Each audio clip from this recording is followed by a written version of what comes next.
जय श्री कृष्ण भक्तों मैं स्वाति डिवोशनल गाइडेंस चैनल में आप सबका अभिनंदन करती हूँ। भक्तों, आज हम बात करेंगे स्त्री की रचना को लेकर। क्या आप जानते हैं स्त्री की रचना के पीछे की कहानी क्या है? तो आइए शुरू करते हैं।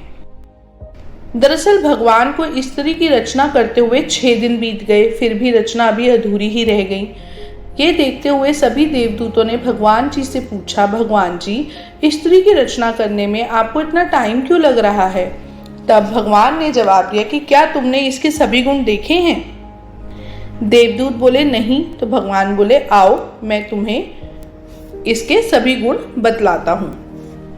ये मेरी वो रचना है जो हर हालात में डटी रहेगी, स्थिति चाहे जैसी भी हो। ये सबको खुश रखेगी, अपने परिवार को एक साथ रखेगी, अपने सारे बच्चों को एक साथ खुश रखेगी। इसको जब मैं बीमार कर दूंगा तो बीमार होने के बाद भी इसमें कई घंटे तक काम करने की क्षमता रहेगी। भगवान जी की ऐसी बातें सुनकर देवदूत हैरान हो गए और उन्होंने पूछा, सच में ऐसा है क्या?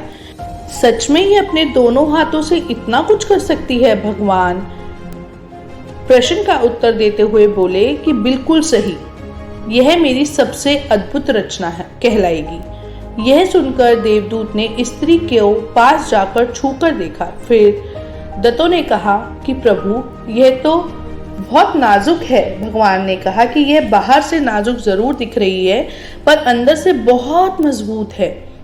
अर्थात यह कोमल है लेकिन कमजोर नहीं है। इतना सुनने के बाद देवदूत इस रचना के बारे में जानने के लिए और उत्सुक हो गए। देवदत्तों ने भगवान से पूछा कि क्या स्त्री में सोचने की क्षमता होगी? प्रभु ने कहा कि यह न केवल सोच सकेगी बल्कि इसमें हर मुसीबत से लड़ने की क्षमता भी होगी। दरअसल जब देवदूत के पास जाकर स्त्री के गालों को हाथ लगाया तब उन्हें कुछ पानी जैसा प्रतीत हुआ। उन्होंने भगवान से पूछा कि हे भगवान, इसके गालों पर पानी जैसा क्या है? तो भगवान ने कहा कि इसके आंसू हैं। जवाब सुनकर देवदूत हैरान रह गए और पूछा, आंसू किस लिए? इसके जवाब में भी भगवान ने कहा कि यह जब कमजोर पड़ने लगेगी तो यह अपनी सारे दुख आंसू के साथ बहा देगी और उसके बाद यह फिर पहले की तरह मजबूत हो जाएगी। अपने दुखों को मिटाने का इसके पास सिर्फ एक यही तरीका होगा। साथ ही भगवान ने बताया कि यही इसकी ताकत भी होगी।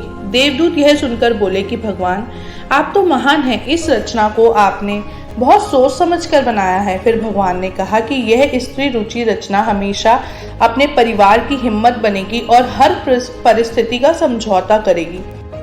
देवदत्तों ने कहा, भगवान, आपकी रचना तो संपूर्ण हुई। फिर भगवान ने जवाब दिया कि नहीं, अभी नहीं, इसमें एक कमी है। वो क्या है? यह अपना महत्व भूल जाएगी कि वो कितनी खास है। भगवान ने कहा, हमेशा स्त्री का सम्मान करें। तभी कहते हैं स्त्री वक्त आने पे दुर्गा, काली, हर किसी का रूप ले सकती है। स्त्री में वो शक्ति और वो क्षमता है जो अपने वक्त आने पर हर तरह की लड़ाई को लड़ सकती है। जय श्री कृष्ण भक्तों।